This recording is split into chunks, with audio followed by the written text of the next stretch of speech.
My name is Dorothy. I am 75 years old, and there is a question I have been sitting with for almost 3 years now, a question I have never said out loud, not to my children, not to my friends, not to the grief counselor my daughter made me see for 4 months after Harold died. I am saying it out loud now because I think someone needs to hear it, and because I am running out of reasons to keep it to myself. Harold and I were married for 46 years. We met at a church social in Cincinnati when I was 26 years old. He was 29. He had a kind face, and he laughed too loud, and he asked me 3 times if he could drive me home before I said yes. I said yes on the 3rd time because I liked that he asked 3 times. That told me something about him, that he was patient, that he did not give up easily, that he thought I was worth the asking. I was right about all of that. He was a good man. I want to say that clearly, and I want to say it first, because everything else I am about to tell you needs to be understood inside of that truth. Harold was a good man, and I loved him, and our life together was real, and it mattered, and I still lost myself inside of it. I did not notice it happening. That is the thing I keep coming back to. It was not one decision. It was not one morning where I woke up and chose to become smaller. It happened the way most important things happen in a life, quietly, gradually, in the spaces between ordinary days. When our first child was born, I stopped painting. I had painted since I was 19 years old, watercolors mostly, nothing remarkable, but it was mine. It was the 1 hour every morning that belonged entirely to me before the day belonged to everyone else. I stopped because there was no time. That was true. There genuinely was no time. I told myself I would go back to it when the children were older. I never went back. When our second child started school, I let my friendships thin out. Not intentionally. I did not sit down one day and decide that Margaret and Ruth and Carol were no longer important. Life just got full in the way that life gets full when you are trying to keep everything running. I saw them less, then rarely, then on birthdays if we were lucky. I told myself that real friendships pick up where they left off, that the good ones survive the gaps. What I did not understand then is that friendships are living things. They need tending. They need the ordinary time, the Tuesday lunches, the phone calls about nothing, the showing up when there is no particular reason to show up except that you wanted to see each other. I let that ordinary time go, and slowly, without anyone meaning for it to happen, the friendships went with it. By the time I was in my 40s, the shape of my life was completely organized around Harold and the children and the home. I was good at it. I want to say that honestly because I think it matters. I was not a martyr. I was not miserable. I was not a woman sitting silently in a corner wishing for another life. I was competent and present and genuinely engaged in the life I had built. But I had built it entirely around other people, and I had not noticed that in building it that way, I had slowly, carefully, without any dramatic moment of surrender, stopped including myself in it. Harold retired at 64. We traveled some. We spent more time together than we ever had when the children were young and work was demanding. We had long dinners and slow mornings, and the particular ease of 2 people who have been together long enough that silence between them is comfortable rather than awkward. Those were good years. I am not rewriting history. But even then, even in the good years, I was Dorothy and Harold. We and us. the two of us as a single unit that moved through the world together. I did not have a life that was mine, separate from his. I did not think I needed one. I thought that was what a good marriage was. Harold died on a Tuesday morning in October. He had been unwell for about 8 months, long enough that I had adjusted to the worry of it, long enough that his absence felt theoretical in the way that things feel theoretical when you are too close to them to see clearly. And then one morning he was simply gone. The days after were full of people and arrangements and the particular busyness of grief that keeps you moving so that you do not have to stop and feel the full weight of what has happened. I was grateful for the busyness. I understood why it exists. The busyness ended.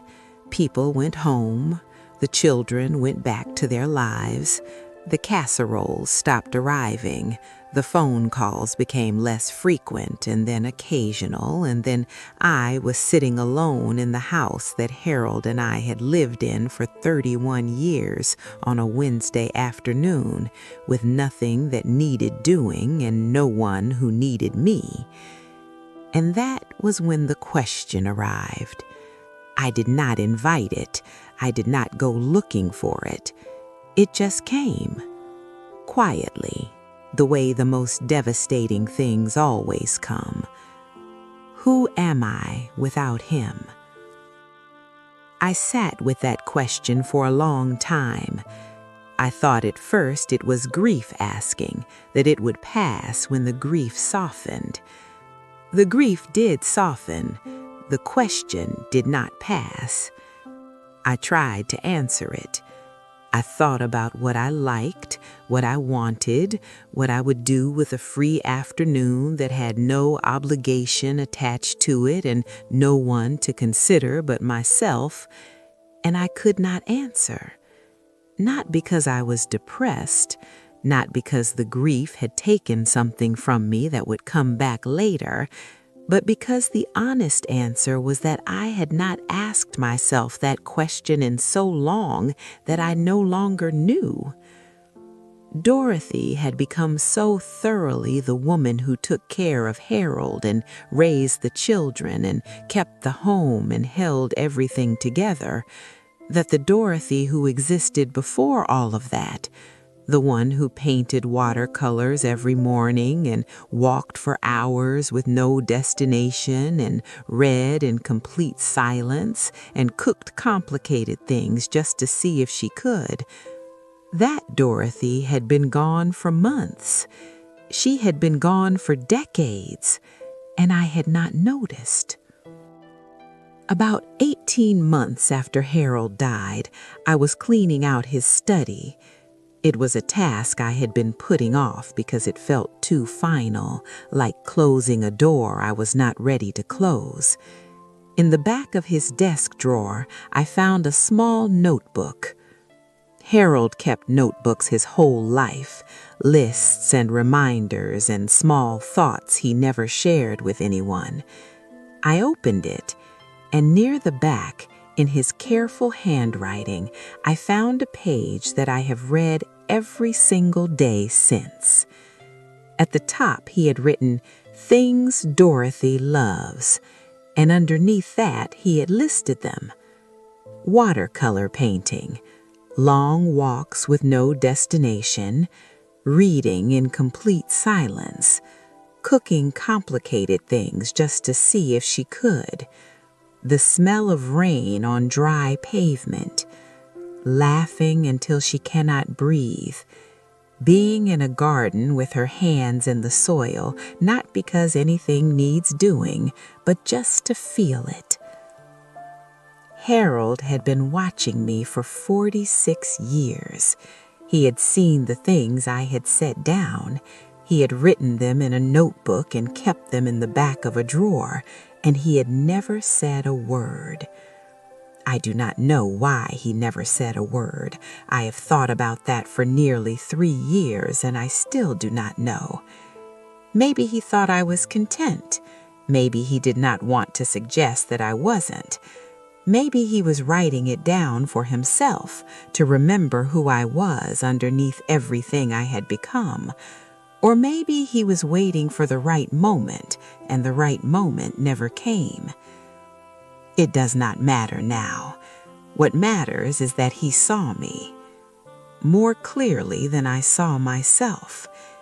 And I sat on the floor of that study and I cried in a way I had not cried since the morning he died. Not from sadness exactly, from something harder to name. From the grief of all the years I had not spent knowing myself the way Harold had quietly known me. I bought watercolors the following week. I sat down at the kitchen table on a Tuesday morning and I painted something that looked like nothing in particular. I painted it anyway. I started taking long walks, just out the door and wherever my feet decided to go, sometimes an hour, sometimes longer. No phone calls to make, nothing to pick up on the way home, just the street and the light and my own company. I cooked a complicated dish on a Sunday afternoon that took 4 hours and served no one but me. I ate it alone at the kitchen table, and it was the finest thing I had made in 30 years. I started reading at night in complete silence, and I did not feel guilty about the silence. I am telling you this not because it solved anything. I am telling you because it is true. At 75 years old, alone in a house that is too quiet, I am learning what I like. I am learning who I am when I am not defined by who I am to someone else. And I am glad to be learning it. And I am heartbroken that it took me this long. Both of those things are true at the same time. If you are in a good marriage right now, I am not here to tell you it is wrong to love someone that completely. Loving Harold that completely was not a mistake. What was a mistake, if I'm calling it that, was the slow forgetting of myself that happened inside of that love without me noticing. The painting I stopped, the walks I stopped taking, the friendships I let go quiet, the question I stopped asking. Who am I? What do I want? What is mine? Not Harold's, not the children's, not the home's. Mine. I found the answer eventually in a notebook in the back of a drawer, written in my husband's handwriting.